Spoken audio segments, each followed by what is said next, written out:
All right, this is session 2 of PR training. So we talked in the first session about prospecting, which is how you find journalists, how you find reporters, how you find out where they hang out, how you, figure out if they're a good fit for the kind of news or the kind of story or the kind of content that you're wanting placement for.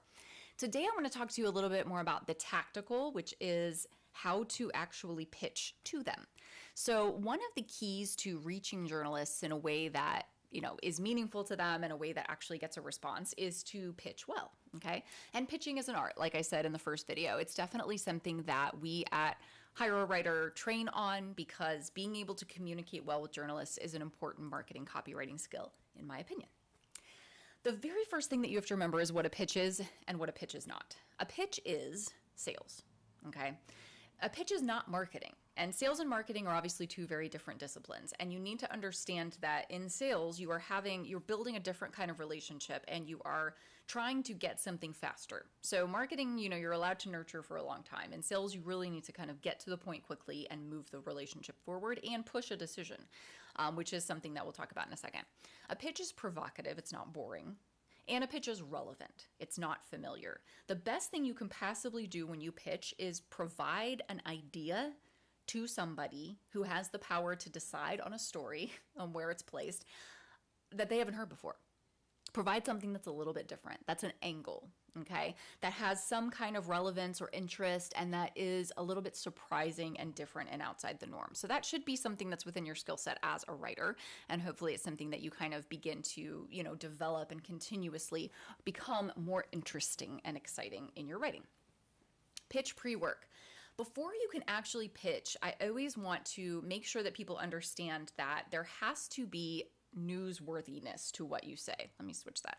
Okay, now you can see it. So I wrote this, I think I did this up on LinkedIn. If you want to go back and look in my LinkedIn feed, you can see. But basically the idea of is this press worthy? Is this actually newsworthy? Too many companies that you're going to work with as a writer, and you may, if you're on staff at a company, find that you're pushed to offer things to the press or write press releases and stuff that I would say doesn't actually qualify as of general interest. If you are a 200 person company and you have a staffing change at the mid-management level, don't nobody care? The world doesn't care about that, right? You have to constantly be evaluating and gut checking and having these honest conversations with yourself and with your leadership about whether or not something's actually newsworthy. Is it of general interest? It shouldn't be super technical. It shouldn't be an iteration. Unless you're Apple, nobody cares if you release the next version of something, right?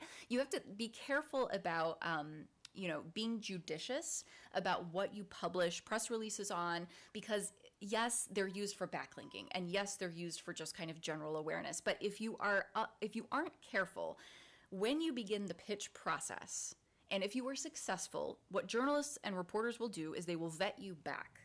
They will Google your company. They will see what else you've published. And if it's just kind of been this weird confetti spray of irrelevant things, you aren't a good candidate for coverage.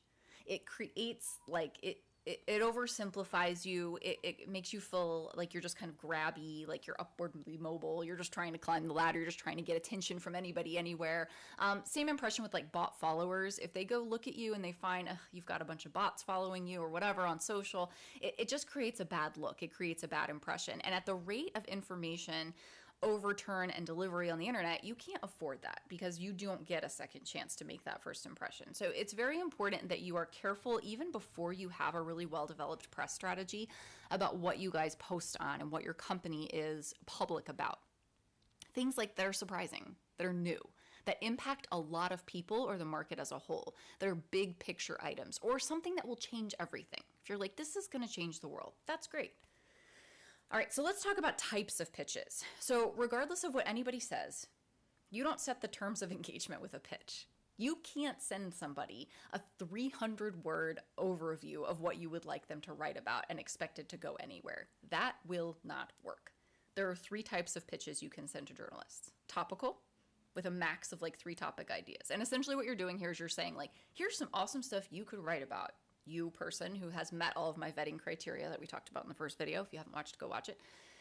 You can also write article pitches. So this is here's a specific article with headlines. Like, here are 3 headlines. And this is something we actually practice when I train on this at Hire a Writer, is we practice writing pitch titles. Like, what are some article titles you could suggest? Write 50 of them, write 80 of them, get creative, think about grabby, a little bit clickbaity, right? We're getting into the news. Like, news is all about excitement and exhilaration and surprising. So think about, article pitches that would actually capture somebody's attention, that would actually capture your attention, that are click worthy, if not clickbaity. And then feature pitches. So that's essentially like a coverage request. Like, here's this amazing thing. We have launched it to market after 8 years of research, blah, blah, blah. We're working with the CDC. You should feature this, okay? Those are the 3 kind of pitches. And those can all be subject to a pretty specific formula that I am pretty confident works, okay? All right, so those are your 3 pitch types. And then you want to start evaluating where you send different types of pitches, okay? Whoops. And to learn, you Google things like submission guidelines for, contributor guidelines for, how to get published in, submissions to, article ideas for, right? When you do the initial prospecting piece, you're mapping down to like what kind of journalists there are, what kind of journalists cover things, and what kind of platforms you want to be on. When you're doing the pitch, you're really thinking more topical. You're thinking more like what people cover and how it's worded and all of that. If you even do a high-level analysis, so like, if you want to get good at this, you need to subscribe to Wall Street Journal, New York Times, The Atlantic, The New Yorker. Like, you need to be reading the news because you need to be memorizing headline styles. And that's one of the keys that's going to tell you how to pitch to a journalist, reporter, or anybody in the editorial team, okay? It's going to help you understand what kind of headlines are just the fashion for that specific publication. There is a formula to it. Everybody does them a little bit differently, and it's important that you kind of understand the style of those things. So that's when you're like, as a writer, your skill actually becomes really valuable at this phase because you already have that power of analysis. You already exercise that all the time because that's how you function in your profession as a writer. So this is a very good place for you to kind of lean in and be an expert that's helpful to people who are trying to get placement, whether it be in your own company or with clients. So let's a little bit more detail on these 3 types of pitches, because you want to round out your understanding of this so that you can more quickly develop an instinct for it, knowing what kind of pitch is going to land with what kind of publication and what kind of journalist at that publication. So in a topical pitch, you've gone through this vetting and categorization work and you've shortlisted the topics. Okay, so we've already done that. You pick the topic that you think is most likely to get picked up and you use it in 2 places. You use it in the subject line and you use it as the first block of content. Again, keep it simple. Keep it short. Brevity, brevity, brevity is super important in your pitching process. This is the kind of thing where like one word makes or breaks you. It's like writing ads, right? It's like that precious and that important. So agonize over it a little bit, which I don't usually say, but I think is important in this case because it will come in handy. If possible, find at least one very specific quote or previously written article you can reference that validates your recommendation. Okay, so if you're writing a topic pitch, you want to see if you can pull something that is, you can prove like this is newsworthy. I know it is because the Wall Street Journal headlined about this, because this was in Harvard Business Review, because this was in, the Forbes homepage last week, that kind of thing. So, do that kind of reference because there is an automatic authority borrowing that kind of happens when you are skilled at referencing something in an authentic way. Second, article pitch. So again, you've done all of this extensive vetting and categorization work, you've shortlisted ideas, and then you're going to go, instead of topical, so topical basically says we want to cover like very broadly, health and wellness for, at risk, people who are at risk of diabetes or something, right? Like it's very kind of broad and whatever. A headline would be like, transforming, this new mindset method transforms the lives of diabetes patients, right? So that's when you actually take the topic and go into something highly specific. This is probably more appropriate if you're talking to an actual journalist, but it could be an editorial, piece as well. It could be, you're sending it to the editorial team. You're going to put all 3 of them together, and then you're going to put the one that you think is best up top.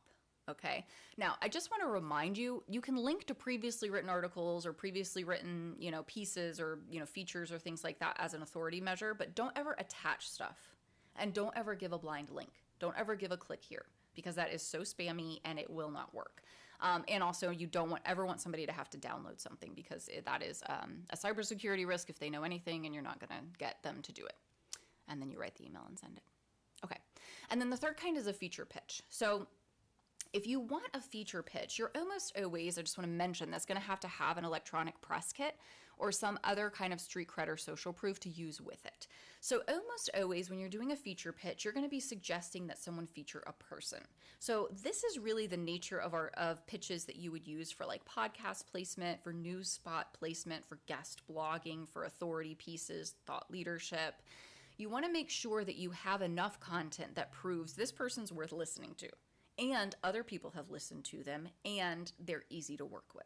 Those are like the three things that you have to prove in order to gain somebody's attention in this space. And so you use clippings of previous coverage, you use summaries of why something is newsworthy or why that individual is newsworthy or could contribute to a piece. I mean, if you've been on HARO or Help a Reporter Out or any of those other, kind of platforms, I think like Source Bottle or whatever, like journalists are always looking for sources. And so basically a feature pitch can very much be like a source recommendation. So one of the ways that you can get in on this and capitalize on it is if like an industry has like thematic months, okay? So if there's like a wellness month or, breast cancer awareness month or Earth month or all these different, thematic things, you can tie into that because you already know journalists are going to be writing about that. Keeping in mind, the editorial cycle for actual publications and news is not the same as it is for like social media and the internet. They back up their editorial processes really significantly. So you need like a 6 to 9 month lead time in order to actually get in on the wave of those things. So if you're thinking about trying this and trying to do some feature pitching, think 6 months from now, what's happening, okay? Because that's how news publications are planning their editorials for the most part. The news stuff that happens in that cycle is just the skim on top, right? Most of what you see on news publications has been scheduled out really, really far in advance. That's just kind of the nature of the game. Just a hot tip there for you so that you plan accordingly. And then practice. So think about, the kind of emails that get opened. Think about practicing subject lines, think about getting grabby headline suggestions, and think about communicating in a way that is very authentic.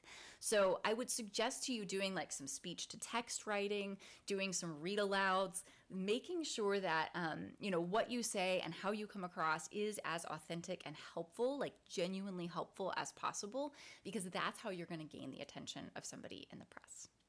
All right. PR work is super fun.